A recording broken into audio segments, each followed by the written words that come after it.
ప్రేమ, యేసుని ప్రేమ.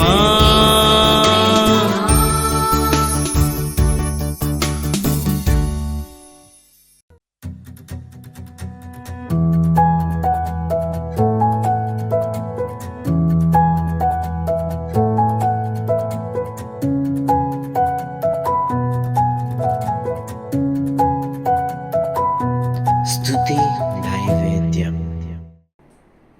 Praise the lord. ప్రభువునందు ప్రియమైన వాళ్ళారా, అందరూ బాగున్నారు. మనం 139వ కీర్తన, భక్తుడైన దావీదు రాసిన కీర్తనలో నుంచి అనేక విషయాలు దేవుని యొక్క శక్తిని గురించి, ఆయన గొప్ప దేవుడని మనం నేర్చుకుంటున్నాం. మరి 13-14 వచనాలను మనం ధ్యానం చేద్దాం. నా అంతరింద్రియములను నీవే కలగజేసినవి, నా తల్లి గర్భమందు నన్ను నిర్మించిన వాడు నీవే. నీవు నన్ను కలగజేసిన విధము చూడగా భయమును ఆశ్చర్యమును నాకు పుట్టుచున్నది. అందును బట్టి నేను నీకు కృతజ్ఞతాస్తుతులు చెల్లించుచున్నాను. నీ కార్యంలో ఆశ్చర్యకరంలో ఆ సంగతి నాకు బాగుగా తెలిసి ఉన్నది. ప్రార్థన చేసుకుందాం. గొప్ప తండ్రి, మీకే వందనాలైన, మీకే మహిమ ఘనతను ఆరోపిస్తున్నాం. ఈ దినం కూడా మరొకసారి నీ ప్రియమైన స్వరం ద్వారా నీ బిడ్డలందరితో మీరు మాట్లాడమని, ఈ వాక్యం ద్వారా అనేక విషయాలను తెలుసుకోవడానికి నీ కృప అనుగ్రహించమని యేసు నామమున ప్రార్థన చేయించున్నాము తండ్రి. ఆమేన్. భక్తుడైన దావీదు చెప్తా ఉన్నాడు, నా అంతరింద్రియములను నీవే కలగజేసేది. ఎంత గొప్ప మాట్లాడి. అవునండి, దేవుడు మనల్ని ఆయనే కలగజేశాడు. ఆయనే మనల్ని నిర్మించాడు. చెప్పాలంటే ఒక నిర్మాణంలో మనము తయారు చేయబడ్డాం. దేవుడు తాను ఎలాగైతే ఉంటాడో అదే రీతిగా ఆయన పోలికలో, ఆయన స్వరూపంలో మనల్ని ఆయన చేసుకున్నాడు. కాబట్టి నా అంతరింద్రియములను నీవే నిర్మించిన వాడు నీవే అంటున్నాడు.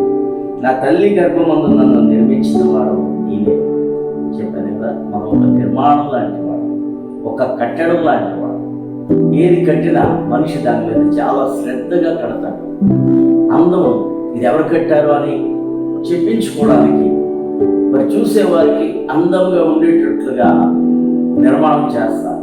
కాబట్టి మనం ఏదైనా ఒక ఇల్లు కట్టినప్పుడు, మనం గృహప్రవేశాలు పిలిచినప్పుడు అన్ని గదులు అన్నీ చూసి ఎవరు కట్టారండి, మేస్త్రి గారు ఎవరండి అంటారు. చూసారు, నిజంగా బాగుంటే అలా అంటారు, అడుగుతారు. అలాగే దేవుడు మనల్ని నిర్మించినప్పుడు సర్వ సృష్టిలో ఉన్న వాటి అన్నిటికంటే దేవుడు మనల్ని ప్రత్యేకమైన రీతిలో నిర్మించాడు. కాబట్టి మనం ఒక నిర్మాణం, తల్లి గర్భం అందే దేవుడే మనల్ని నిర్మించాడు. హల్లెలూయా. ఎవరితో నా పని చేయించలేదు, ఆయనే నిర్మించాడు. అందుకని ఈ యొక్క దేహమును గురించి మనం ఆలోచన చేస్తే, మనిషి యొక్క శరీర అవయవాలను గురించి మనం ఆలోచన చేస్తే, ఎంత వాటిని గురించి ఆలోచించడానికి మనకి కష్టంగా ఉంటారు. ఇక్కడ అంటున్నాడు, నీవు నన్ను కలగజేసిన విధము చూడగా భయమును ఆశ్చర్యమును నాకు పుట్టుచున్నాడు. అవునండి, మనల్ని దేవుడు కలగజేసిన విధం చూస్తే నిజంగానే ఆశ్చర్యం, భయం కూడా కలుగుతుంది. మన యొక్క శరీరంలో నరాలు లెక్కేస్తే కొన్ని లక్షల కిలోమీటర్ల దూరం అంతా వస్తాయట. అన్ని నరాలు ఈ శరీరంలో ఉంచాలి. ఈ అవయవాల్లో ఉండే శక్తి కూడా చాలా గొప్పది. ఎంతో చక్కగా మనం వినసొంపైన సంగీతాన్ని, శబ్దాలను వింటున్నామంటే ఈ చెవిలో ఉండే నరాలు గొప్పవి, ఆ కండరాలు గొప్పవి. మరి ఆ యొక్క సృష్టిని మనం కానీ చూసినట్లయితే ఎంతో ఆశ్చర్యం వేస్తాం. ఈ కన్ను సూర్యుని చూడగలుగుతుంది, చంద్రుని చూడగలుగుతుంది. అంటే ఎంత దూరము ఈ కన్ను చూడగలుగుతుందో చూడండి.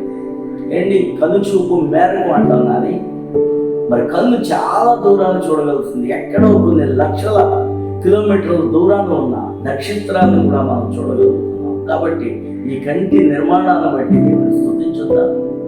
ఈ నోరు ఎన్ని మాటలు మాట్లాడుతుందండి, ఈ నాలుగు ఎన్నిసార్లు ఇటు అటు కదులుతుంది, ఈ పళ్ళు ఎంత ఆహారాన్ని నవ్వుతున్నాయి, ఈ నాలుగుకి ఎంత రుచిని, అంగిలికి రుచి చూసే శక్తిని దేవుడు ఇచ్చాడు.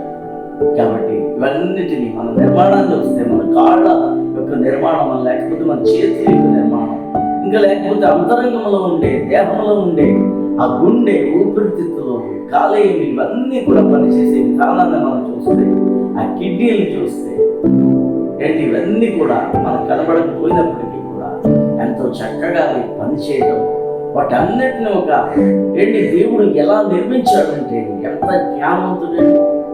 హల్లెలూయా. కాబట్టి మనిషి తన జ్ఞానాన్ని చూసి మురిసిపోతున్నాడు కానీ దేవుని జ్ఞానాన్ని గురించి ఆలోచించలేకపోతున్నాడు. దేవుని కూర్చున్న జ్ఞానం కానీ ఆలోచన కానీ ఉంటే మనకు నిజంగానే ఆశ్చర్యం వేస్తాడు. దేవుడు ఎంత గొప్పవాడు. ఈ రోజున సృష్టికర్త అయిన దేవుడిని దూషించేవాడు ఎంతోమంది లోకంలో ఉన్నారు. కొంతమంది అయితే అసలు దేవుడే లేడు, ఇవన్నీ ఊరికి వచ్చేసినాయి, ఇదంతా వేరు అంటారు. అసలు దేవుడే లేడు అన్నవాడు తెలియదు అంటాడు బైబిల్ గ్రంథం. కాబట్టి ఏదో దేవుడిని ఆరాధించే వాళ్ళని ప్రక్కన పెడితే ఏంటి అసలు దేవుడే లేడని అంటారు. మరి దేవుడే లేడని అన్నప్పుడు దేవుడు అనే పదం ఎలా వచ్చింది, దేవుడు అనే మాట ఎలా పుట్టింది? ప్రిపేర్ వాళ్ళ ఆలోచించండి. కాబట్టి ఇక్కడ అంటున్నాడు, నీవు నన్ను కలగజేసిన విధము చూడగా భయము ఆశ్చర్యము నాకు పుట్టించున్నాను. అందును బట్టి నేను నీకు కృతజ్ఞతాస్తుతులు చెల్లించుచున్నాను. అవునండి, మనం ఏం చేయాలి? తల్లి గర్భమందు నిర్మించిన దేవునికి ఏంటి మనలో ప్రత్యేకమైన నిర్మాణంగా మనిషి ఇన్ని అవయవాలలో మనకి అన్నిటినీ శక్తినిచ్చి అన్నిటినీ పనిచేసేటట్లుగా దేవుడు చేశాడంటే ఆయనకి మనం ఏమి ఇవ్వగలం?